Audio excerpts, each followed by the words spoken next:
வணக்கம். கடந்த வாரம் இலங்கை சட்டக்கல்லூரியால் ஏற்பாடு செய்யப்பட்ட, அதாவது மனித உரிமை செயற்பாடு குழுவால் ஏற்பாடு செய்யப்பட்டிருந்த சிறைச்சாலை பார்வையிடல், அதாவது நான் வெளியில் பார்வையிடல, உள்ளுக்குள்ள சிறைச்சாலைக்குள்ளே சென்று கைதிகளுக்கு பக்கத்திலேயே நெருக்கமாக நின்று அவர்களுடைய செயற்பாடுகள், அவர்கள் எப்படி கவனிக்கப்படுகிறார்கள் சொல்லி ஒரு என்ன சொல்கிறது, அது ஒரு கண்காணிப்பு கூட வச்சுக்கொள்ளலாம். அதை நாங்கள் கடந்த வாரம் எங்களுக்கு அது ஏற்பாடு செய்யப்பட்டிருந்தது. அந்த வகையில் வெலிக்கடை சிறைச்சாலைக்கு நான் சென்றிருந்தேன் கடந்த புதன்கிழமை.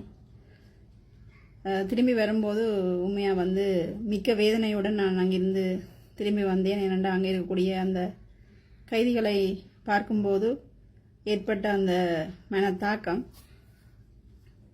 நிச்சயமாக அது ஒரு கிட்டத்தட்ட 2-3 நாள் நீடித்தது. என்னன்னு சொன்னால், அங்கே இருக்கக்கூடிய அந்த கைதிகள் அவர்களும் ஒரு மனிதர்கள் தானே.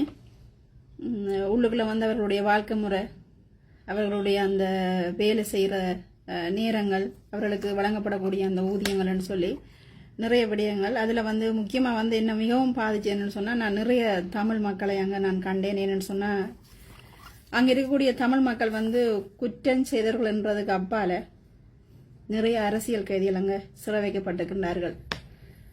அப்போது நான் போன உடனே அங்கே இருக்கக்கூடிய அந்த மனித உரிமை செயற்பாடுகளிடம் கேட்டு, நான் அரசியல் கைதிகளும் இதுக்கு உள்ளடங்குகின்றார்கள், அவர்கள் எங்கே வைத்திருக்கின்றீர்கள் என்று கேட்டபோது அவர் சொன்னார், இங்கே எல்லோரும் கலந்து தான் இருக்கின்றார்கள். இங்கே ஆயுள் தண்டனை கைதிகளும் இருக்கின்றார்கள், மரண தண்டனை கைதிகளும் இருக்கின்றார்கள், போதை வஸ்து பாவிதர்களும் இருக்கிறார்கள், அரசியல் கைதிகள், அதாவது சொல்றது பயங்கரவாத தடை சட்டத்துக்கு கீழே கைது செய்யப்பட்ட அரசியல் கைதிகள் இங்கே இருக்கிறார்கள், அரசியல்வாதிகளும் இங்கே இருக்கின்றார்கள்.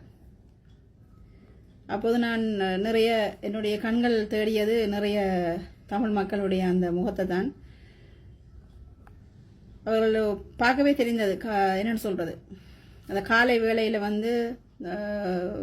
என்ன சொல்ல, இங்கே வெளியில் இருக்கக்கூடிய மாதிரி தொலைபேசிகளோ வேறு அவர்களுக்கு அந்த வேலைகளும் இல்லை.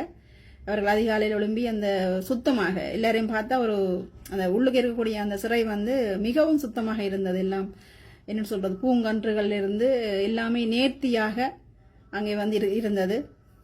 அழகான பூங்கன்றுகள், அதற்குரிய அந்த புல்லுகள், அங்கே இருக்கக்கூடிய அதற்குரிய கல்லுகள், அதற்குரிய வர்ணப்பூச்சிகள்னு சொல்லி எல்லாமே இவர்கள் செய்து கொண்டிருந்தார்கள். எல்லா கைதிகளும் தூய வெண்ணிற ஆடை, காலையிலே குளித்து பூச்செல்லாம் பூசிக்கொண்டு, திருநூற்று பூச்சி பூசிக்கொண்டு, குங்கும பூச்சி பூசிக்கொண்டு எல்லோரும் இருந்தார்கள். அங்கே இருக்கக்கூடிய வழிபாட்டு தலங்கள் எல்லாம் 3 மதங்களுக்கும் உரிய 4 வழிபாட்டு தலங்களும் இருந்தது. விகாரை இருந்தது, கோயில் இருந்தது, தேவாலயம், பள்ளிவாசல் எல்லாமே இருந்தது. அப்போது நான் அதில் செல்லும் போது பார்த்தீங்கன்னு சொன்னால், அந்த வேலைகள் செய்து கொண்டிருந்தார்கள். அதாவது தும்பு மூலம், தேங்காய் தும்புகள் மூலம் கால் மிதி, மற்றது கயிறு திரித்து கொண்டிருந்தார்கள். அதை விட இரும்பு வேலைகள், அந்த பெரிய பெரிய கேட், பாக்குவட்டி, குறாடுகள் சம்பந்தமான எல்லா வேலைகளும் அங்கே இடம்பெற்று கொண்டிருந்தது. அதை விட தையல் வேலை, மற்றது தோல் மூலமாக அந்த கைப்பைகள் அதில் தைக்கிற வேலை, மற்றது இந்த சலவை இயந்திரம் மூலமாக உடுப்புகள் துவைத்து அதை அயன் பண்ணி கொண்டெல்லாம் இருந்தார்கள். அப்போ நான் ஒரு இடத்துல கடந்து செல்லும் போது எல்லோருமே என்னோட எல்லோருமே சிங்களவர்கள், நான் மட்டும்தான் ஒரு தமிழால். அப்போ என்னுடைய பொட்டு பார்த்த இன்னும் தெரியல. அதில் இருவர் நேரடியாக நாங்கள் கதைக்கலாம், ஆனால் அவர்கள் கதைக்க முடியாது எங்களுடன். நாங்கள் அவர்களோட கதைச்சு அவர்களுக்கு அது பிரச்சனை. ஏன்னா எங்களோட காவல்துறையும் கொண்டிருந்தது கண்காணிப்பில். எங்களை எல்லாம் எண்ணித்தான் விட்டார்.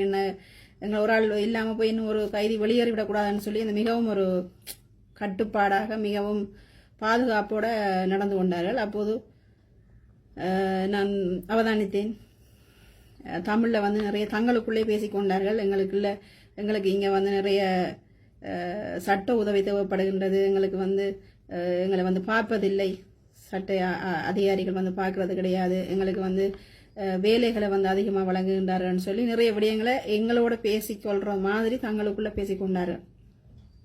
அதை எல்லாத்தையும் கடந்து அவர்களை பார்க்கும்போது உண்மையில் எனக்கு ஏனோ மனம் சரியாக